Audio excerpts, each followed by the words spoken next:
옛날이나 오늘이나 하늘의 별들은 반짝거리죠.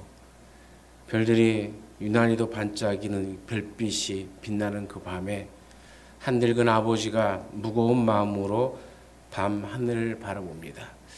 하늘 가득 별들이 반짝반짝거리는데 이 늙은 아버지의 마음은 기쁘지가 않습니다. 내 아들, 내 사랑하는 독자 이삭을 데리고 모리아 땅으로 가서 내가 내게 일러준 한 산 거기서 그를 번제로 드리라. 이 제물을 아들 제물로 바치기 위해 그 떠난 길 부엘세바에서부터 모리아산까지 약 100km의 긴 거리를 사흘낮 사흘 밤을 지내며 걸어가고 있습니다. 밤이 오고 하늘의 별들이 가득가득 찰 때마다 아브라함은 과거 하나님께서 약속하신 말씀을 떠올리며 마음이 착잡하기만 하죠. 어느 날 저녁에 하나님께서 그를 데리고 나가셔서 밤하늘의 별들을 보게 하시면서 말씀하셨죠. 하늘을 우러러 묵별을 셀 수 있나 보라. 내 자손이 이와 같으리라. 그러나 이 약속은 좀처럼 지켜지지 않았습니다. 오랜 시간 기다렸지만 아들은 주어지지 않았죠. 종 하가를 통해서 이스마엘을 얻었지만 하나님은 그가 아니다라고 얘기합니다. 그렇게 또 많은 시간이 흘렀습니다. 100세가 되었을 때 정말 나이가 들어 생산할 능력조차 없을 그때의 하나님이 아브라함에게 아들을 주셨습니다. 선물로 주신 아들의 이름은 이삭이었죠. 아브라함에게 웃음이 되는 아들이었습니다. 그를 마침내 웃게 한 기쁨이었죠. 이삭이 자라나서 어느 정도 나이가 되었을 때 하나님이 아브라함에게 명령하십니다. 너의 사랑하는 외아들 이삭을 나에게 제물로 바치라. 어찌 그럴 수 있단 말입니까? 기적처럼 나의 100세에 얻은 아들인데 이 아이를 바치면 어떻게 하나님의 약속이 이루어진다는 말입니까? 이런 모든 의심을 품고 아브라함은 고민합니다. 아브라함에게 너희 자손을 별과 같이 만드시겠다는 그 말씀이 도대체 어떻게 이루어진다고 아들을 달란 말이냐.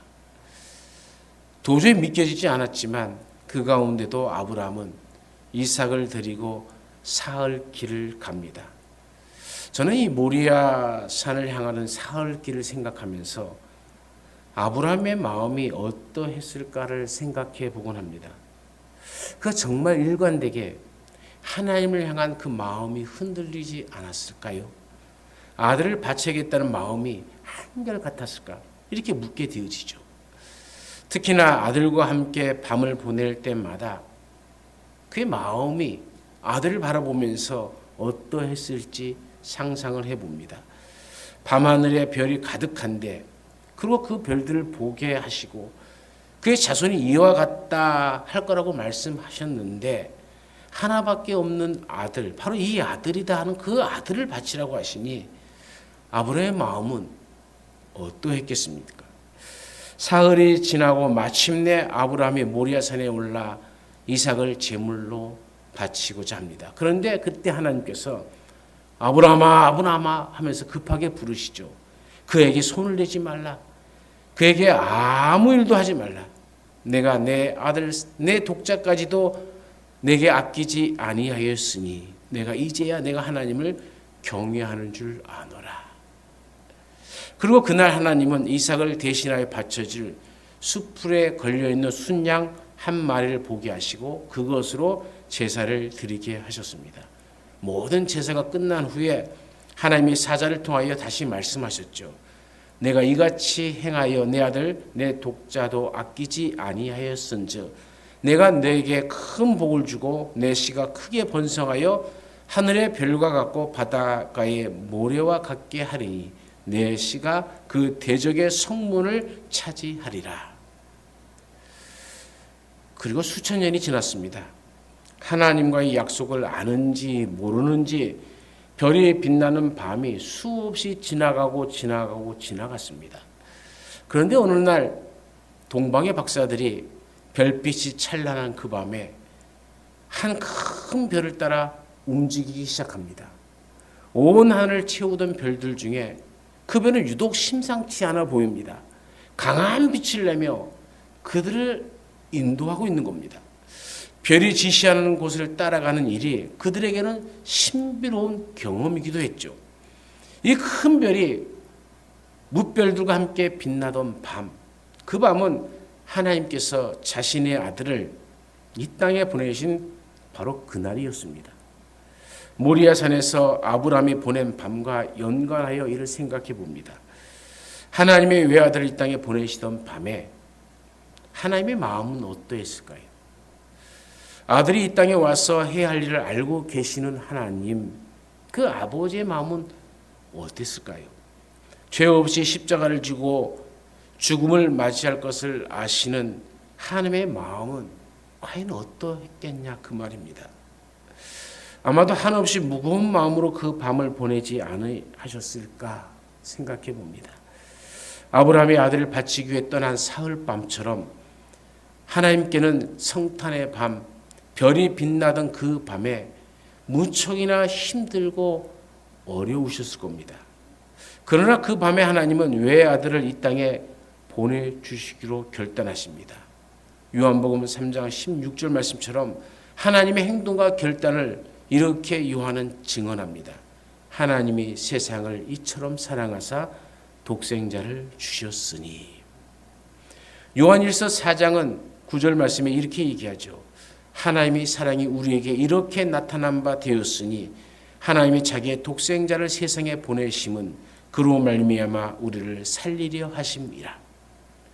모리아산에서 아브라함이 외아들을 내어 놓았다면 하나님은 베들레헴에서 하나님의 외아들을 내어 놓으셨습니다. 모리아산에서 아브라함이 아들을 내어 놓음으로 하나님을 경외하는 줄을 드러났다면 하나님은 베들레헴에서 하나님의 외아들을 내어 놓으심으로 우리를 향한 하나님의 사랑을 드러내셨습니다. 그렇죠. 별이 빛나던 그 밤 아기 예수님의 탄생은 하나님께서 우리를 사랑하신다는 그 사랑의 확증이었습니다. 사랑의 징표였던 것이죠. 주님 이 땅에 오신 그날 밤을 통하여 우리는 배워야 할 것이 있습니다. 그 첫 번째는 순종하는 아들을 통하여 이루시는 하나님의 사랑을 봅니다. 아버지 아브라함의 결단에 아들 이삭은 자기의 몸을 제단 위에 올려놓죠. 하나님 아버지의 결단을 따라 아들이신 예수님은 이 땅에 몸을 입고 옵니다. 수많은 별들 가운데 특별하게 빛나던 그 별을 다시 생각해 보세요. 하나님께서 분명히 아브라함의 자손이 이처럼 많아지게 하셨다고 말씀하셨으니 모든 별들은 아브라함의 자손들을 상징할 수 있겠죠. 조금 더 넓게 생각하면 인류를 상징할 수도 있는 말씀입니다. 그런데 그 별들 중에 유독 눈에 두드러지게 나타나는 큰 별이 있었습니다. 그 별을 동방의 박사들이 보게 되어지죠. 이 별은 아브라함의 자손이면서도 동시에 특별한 별입니다. 그들은 이 별이 왕의 별임을 직감했던 모양입니다. 그래서 경배하기 위하여 길을 떠납니다. 물론 그들은 세상의 임금인 줄로 생각하였을 겁니다. 하지만 그 별은 인류의 구원자이신 하나님의 아들의 별이었죠. 그래서 모든 별들과 함께 빛나고 있었지만 그 별은 다른 별들과는 분명히 달랐습니다. 인간의 몸을 입고 이 땅에 들어오신 하나님, 바로 성육신의 신비가 모든 별들과 함께 반짝이되 유독 빛나는 모든 별들과 함께 움직이는 것 같이 보이지만 우주의 질서가 아닌 다른 방식으로 움직이고 있는 그 큰 별을 통하여 드러납니다. 요한복음 1장은 성육신의 놀라운 신비 아기 예수님의 오심을 이렇게 소개하죠. 태초에 말씀이 계시니라. 이 말씀이 하나님과 함께 계셨으니 이 말씀은 곧 하나님이시니라. 그가 태초에 하나님과 함께 계셨고 만물이 그로 말미암아 지은 바 되었으니 지은 것이 하나도 그거 없이는 된 것이 없느니라. 그 안에 생명이 있었으니 이 생명은 사람들의 빛이라. 빛이 어둠에 비치되 어둠이 깨닫지 못하더라. 요한복음은 예수님을 말씀으로 또 빛으로 표현합니다. 빛으로 표현된 예수님에 대한 표현은 우리에게 하나의 그림을 그려줍니다. 그런데 5절 말씀에 보면은 빛이 어둠에 비추되 어둠이 깨닫지 못하더라라고 말씀합니다. 요한복음은 빛이 비쳤으나 세상에 알지 못했다고 증언하고 있습니다. 마태복음에 나타난 동방 박사를 향해 비추어진 그 빛을 여러분 대입해 보십시오. 거룩한 성탄의 밤, 한 별이 그의 오심을 드러내고 있습니다. 동방의 박사들이 그것을 보고 경배하러 왔지만 대부분은 그가 온 것을 알지 못했습니다. 하나님께서 눈을 열어주셔서 보게 한 이들만이 주님의 오심을 알 뿐이었죠. 참 빛은 왔으나 세상은 까마득하게 깨닫지도 못하고 알아차리지도 못했습니다. 그런데 사실 요한복음이 말하는 빛은 우리가 보고 식별하는 차원의 빛이 아닙니다. 요한은 이 빛을 생명이라고 말합니다. 그리고 이 빛을 참빛이라고 말합니다. 다시 말해서 참빛이 있고 그렇지 않은 빛이 있다는 겁니다. 성경은 우리에게 적어도 두 가지 차원의 빛이 있다는 사실을 알려줍니다. 우선 창세기가 알려주는 빛이 있죠. 하나님이 이르시되 빛이 있으라 하시니 빛이 있었고 빛이 하나님이 보시기에 좋았더라. 하나님이 빛과 어둠을 나누사 하나님의 빛을 낮이라 부르시고 어둠을 밤이라 부르시느니라 라고 말씀합니다. 창세기가 우리에게 알려주는 빛은 세상을 창조하실 때 만드신 빛입니다. 어둠과 대비되는 빛입니다. 그러니까 밝음이라고 말할 수 있겠죠.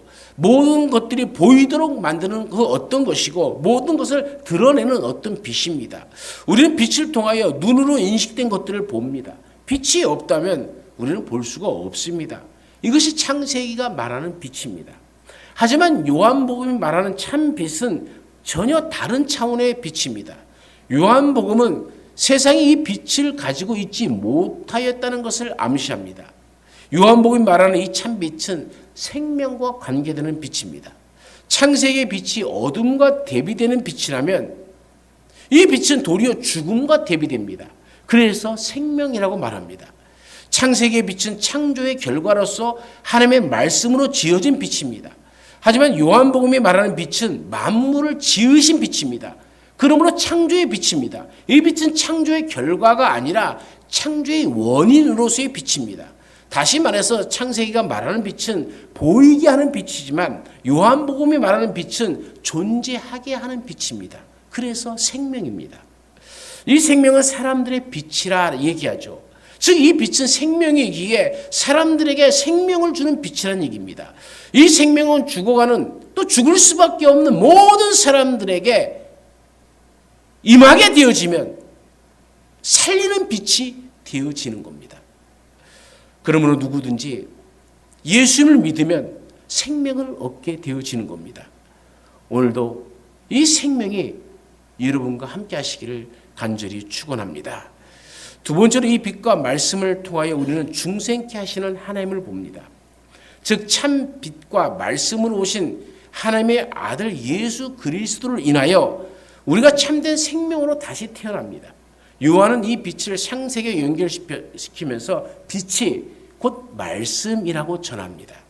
태초에 하나님께서 말씀으로 모든 것을 만드셨듯이 예수 그리스도의 참된 빛은 모든 것을 창조하는 능력이며 존재케 하는 힘이다라고 증언을 하고 있는 겁니다. 이 빛이 바로 예수 그리스도입니다. 성경은 이 빛이 이 땅에 왔으나 세상이 알아차리지 못하였다고 증언했죠. 이것이 바로 성탄의 비밀입니다. 성경이 말합니다.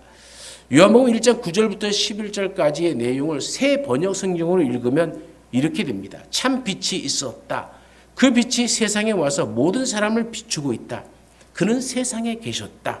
세상이 그로 말미암아 생겨났는데도 세상은 그를 알아보지 못하였다. 그가 자기 땅에 오셨으나 그의 백성은 그를 맞아들이지도 않았다. 사랑하는 여러분, 우리는 2025년 성탄절을 맞이할 준비를 하고 있습니다. 성탄절을 맞이할 때마다 이 성탄절에 어떻게 보면 범종교적인 가르침을 찾을 때가 많죠. 박애와 사랑, 겸손과 낮아짐, 또 어린아이, 또 평화 같은 주제들을 떠올리고 그 의미를 생각할 때가 참 많습니다. 물론 성탄절이 우리에게 주는 또 다른 값진 의미이기도 합니다.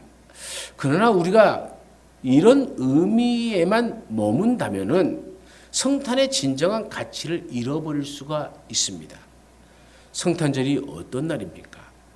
하나님께서 자신의 외아들을 고통 속에 내어놓으신 날입니다. 하나님의 사랑이 세상에 완연하게 드러난 바로 그 날입니다. 참 빛, 존재케 하는 빛, 창조의 빛, 그 빛이 세상에 와서 우리에게 비춰준 날입니다. 창조와 함께 계신 말씀이 육신을 입고 우리에게 오신 날입니다. 그러므로 우리에게 오신 아기 예수님은 이 땅에 생명을 불어 넣으시는 분이시고 새로운 창조의 물꼬를 트신 분이시고 생명을 주어서 온 세상을 다시 살아나게 하시고자 이 땅에 오셨다는 겁니다. 죽음으로 신음하는 이 땅에 새 생명을 다시 낳으시고 죽음을 넘어서 새 생명으로 태어나게 하신 날이 성탄입니다. 그러므로 성탄은 죽음으로 치닫는 세상에 아기 예수님의 오심으로 인해서 숨통이 확 틔어지고 다시 살아나는 역사적 사건의 날이라는 것이죠. 그러므로 성탄을 준비하는 우리도 우리를 향해서 세상의 빛이라 소금이라 말씀하신 주님의 말씀을 따라 소금으로서 녹아져서 맛을 내는 세상을 만들어야 되고 빛으로서 생명을 전하는 삶을 살아가시기를 간절히 축원합니다. 마지막 세 번째로 예수님께서 모든 죽은 자들에게 새 희망을 불어넣어 주심을 봅니다.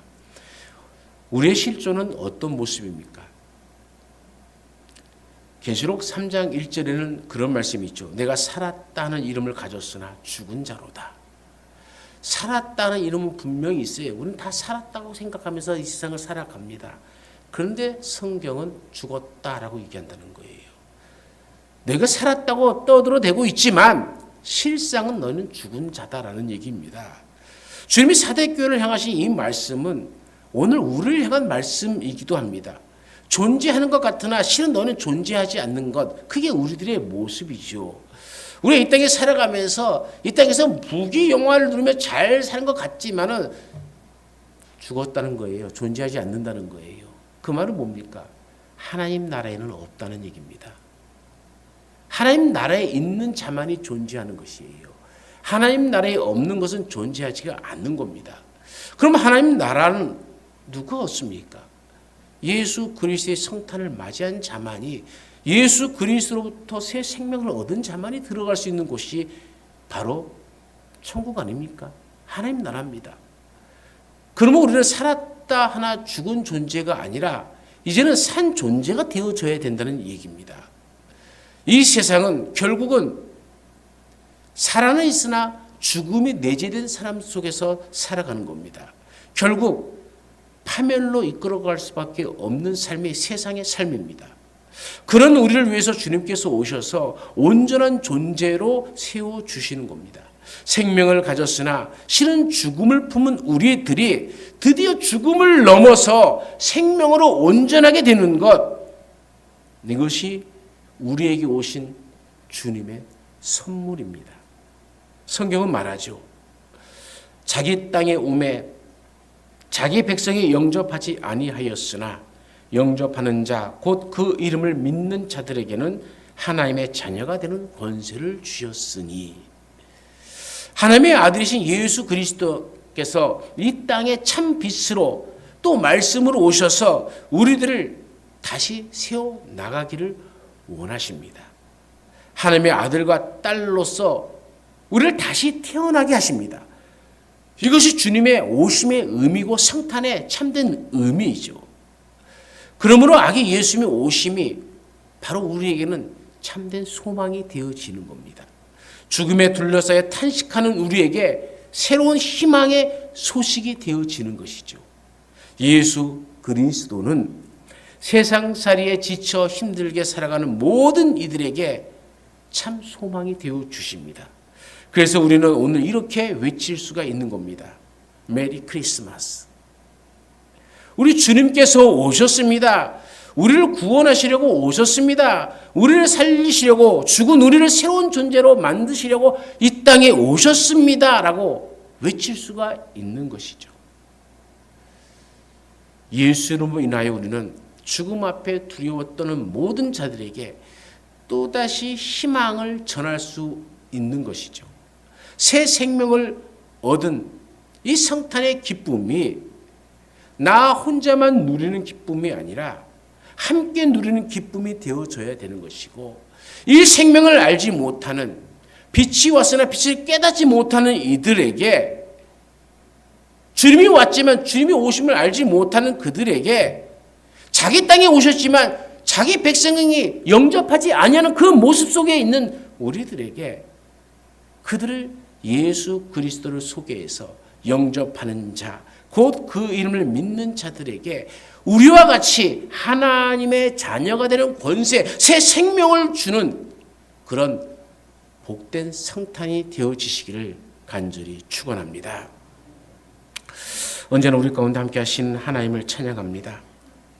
주님의 오심을 다시 마음에 깊이 생각하며, 참 빛이신 주님이 오셨지만 어둠 속에 있는 우리가 깨닫지 못했던 죄악을 자기 땅에 오셨건만 백성들은 깨닫지 못하고 여전히 스스로의 잘난 맛에, 스스로의 교리 속에 빠져서 진정 이 땅에 새 생명을 주시기 위해 오신 주님을 영접지 못하는 어리석은 일이 없도록 주께서 우리에게 너희가 세상의 소금이고 너희가 세상의 빛이라 하신 말씀을 따라 우리가 이 소식을, 새 희망을, 새 생명을 저들에게 전하고, 그 생명의 새 움틈이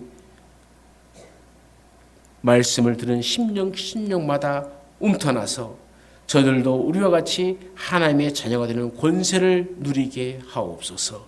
성탄의 진정한 의미를 깨닫고 성탄을 전하는 우리의 삶이 되게 하옵소서. 언제나 함께 하시는 예수님의 이름으로 기도드리옵나이다. 아멘.